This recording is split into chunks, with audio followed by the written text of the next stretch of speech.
is off. Casimir up and in. The Red Hawks win. Montclair State win it 27-26 on the last play of the game. And there it is, Montclair State 1-0 on that field goal you just saw. Good morning, everybody, and welcome to a special Monday morning segment of Inside the Nest after a fantastic last-second win Saturday by the football team. They won 27-26 on a 17-yard field goal by Greg Casimir in the final seconds. I'm Luke Cirianni, joined alongside CJ Staniec to break down how they got to that point. And CJ, talk to me about the amazing win week one by Montclair State. What was the main takeaway you had? Yeah, well, it's always interesting to see week one because it's a little bit murky. You know that things are going to go wrong, and they did for Montclair State for a lot of that game. There were a lot of penalties, a lot of turnovers, and things of that sort that they kind of had to fight through. So I thought it was a really great showing for them. They're able to battle that adversity and come out 1-0. And obviously the penalties playing a big factor. Coach Palazzo talked to us the day before the game and said penalties really held the team back last year.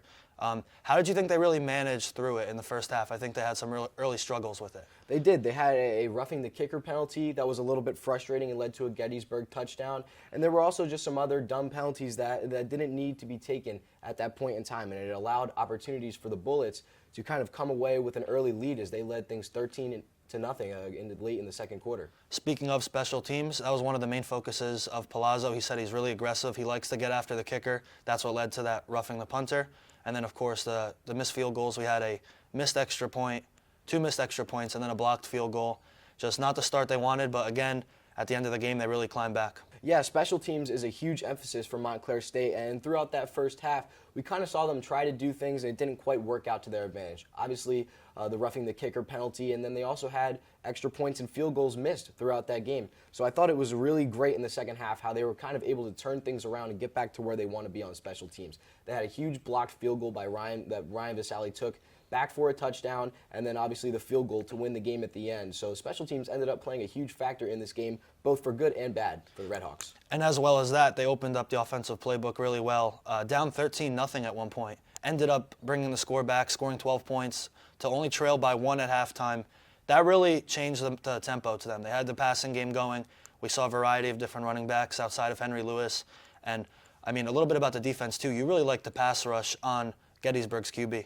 Yeah, Gettysburg, their quarterback could run, and that was kind of one of the main things that Montclair State wanted to try to neutralize going up against Gettysburg, and I think with the pass rush, they were able to set that tone. They got free rushers, they were aggressive with blitzers, and they forced him to get the ball out early and prevented him from escaping out of the pocket and creating plays with his legs. I think it's also important to mention, too, last year, Montclair State also beat Gettysburg on their opener in Pennsylvania, 32-21, and Coach Palazzo talked to us about rise to the occasion, right? That's one of his favorite words. He mentions nobody's perfect, but we want to try to strive to perfection as much as we could. And they really did that, right? They were down by a lot, didn't give up, didn't quit. We saw the defense continue to put pressure on the quarterback, and the offense did their thing. And the penalties really started to go away in half number 2. Yeah, there were a lot of different things that Montclair made adjustments from the first half to the second half. You talked about the penalties, and it actually ended up being Gettysburg committing a lot of those later penalties that ended up costing them significant yardage in times where they needed to get down the field and score points. Another thing that jumped off the page to me was through the adversity of injuries for Montclair. They lost their best offensive player to injury, Henry Lewis. They also lost Nick Burgess. He went down late in that game as well. And they were still able to come away, especially that last drive, to kick that field goal and to get down onto the goal line with a chance to win that game without their star running back. It was a 2-minute drill as well, and the final drive, they needed to get down the field, didn't have all their timeouts either. Also, the play clock was very low. They marched all the way down the field and did their job, and good football teams are able to string together an offensive drive like that when it's needed the most. And Greg Casimir, I mean, again, struggled early in the game, but you really have to give him credit for making that field goal. It's a lot of pressure to knock one in on the last play of the game, and he knocked it in, and they won by 1 point. It was really a huge win for the Red Hawks, and it kind of set the tone for the rest of the year, I think. Certainly, it is a tone setter for week one, and I think a ton of different players were able to fight through things that had gone wrong early on in that game. Casimir missed a field goal. He had an extra point blocked, and actually, Montclair had another kicker try and attempt the second extra point. That one was also missed. And so with Casimir coming back out for the game winner, Coach Palazzo was able to have that trust in his kicker, and Casimir was able to shake off any of those nerves and anything that had happened earlier on in that game. And I think that was really a test of Montclair and their ability to kind of fight through when things go wrong, and it was a great tone to set for the rest of the season. And what did you see from the Red Hawks as kind of new contributors, somebody you wouldn't expect to see on the field in case of injuries? Arnold Young, for me, stood off the charts right as soon as Nick Burgess went out. He was the guy that really put all the pressure towards Gettysburg, and I love that when a top player gets hurt, there's somebody else that steps up and rises to the occasion. I thought Arnold Young did well. Nick Abedrabo did really well. Jaleel Terrell looked dominant off the corner. He had that one corner blitz. He was swatting passes everywhere. It's about the next guy up, and when you lose your top player, you can't give up on the game, and the Red Hawks did just that, and I think it worked out amazingly for them.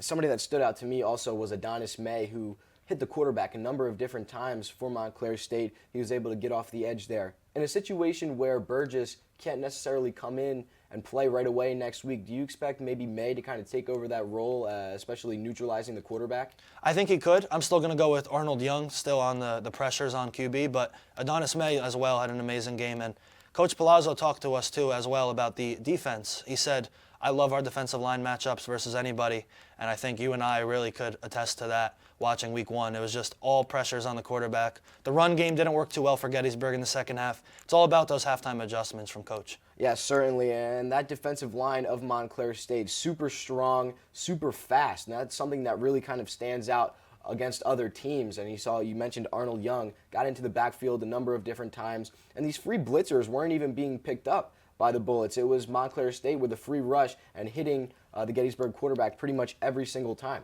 There were times where that box would be stacked 4, 5, 6 guys at once, and you take a risk obviously because then your secondary is a little weaker, but that's what you got to do. You got to gamble a couple times, and for Coach Palazzo, I think he did an amazing job executing on all those fronts. Definitely, and obviously when Burgess came off the field, the next play, Gettysburg was able to take the lead with under a minute left. And then it was Montclair State able to kind of drive back down the field without Henry Lewis, as we mentioned. And it all came down to that last field goal. And Luke, what'd you think about the decision? Obviously, you had kicking woes earlier on in that game. You're on the goal line. You're on the 1 yard line. You need 1 yard, or do you kick the field goal? I think you might disagree with me a little bit, but I'm all for the field goal in terms of the location and what the terms of the game to come win the game by 1 point. The field goal was all that you needed. The ball was placed at the 2 or 3 yard line. I think it was a 17-yard shot. I'm a big believing in your kicker. Without your kicker, you really don't have as much of a chance. I know you feel a little differently, though. I want to ask you, what did you think? Because I know you were talking a little bit different on the broadcast. Well, I was a little bit shocked that they attempted the field goal there at the end of that game just because of how everything had gone wrong earlier. And basically what it came down to was an extra point for the win. But Montclair had missed 2 of those extra points already earlier on in the day. So I was a little bit surprised by their decision to come out onto the field. I think they would have been comfortable from the 1 yard line. I think something that may have influenced that decision was the play before that, where they tried to sneak it in from the 1 and they got stuffed. So that inability to score from 1 yard out definitely could have led to the decision to kick the field goal with the game on the line. Regardless, it worked out for the Red Hawks. And no Henry Lewis on that final play, of course, so maybe that could have played a factor too. It could have been a run up the middle, or we saw that inside draw from the shotgun formation a lot throughout the game as we saw Henry Lewis on the field. But either way, Montclair State at the end of the day rose to the occasion. Yeah, absolutely, and that was kind of the theme of the entire day. It was rise. And we talked about it, nobody's going to be perfect, and there are going to be mistakes that happen, but you have to arise to the occasion. You have to take advantage of what's being given to you, and obviously mistakes on both sides. Gettysburg, towards the end of that game, there were different penalties, different mistakes, things that they started to do wrong, and it was the Red Hawks able to take advantage of that and overcome that adversity and overcome all the mistakes that they had made themselves earlier on. An amazing win for the Red Hawks, 1-0 as they look to attack the NJAC Conference. Thank you for joining us on the Monday morning Inside the Nest segment. I'm Luke Cirianni, that's CJ Staniec. Hope to see you soon.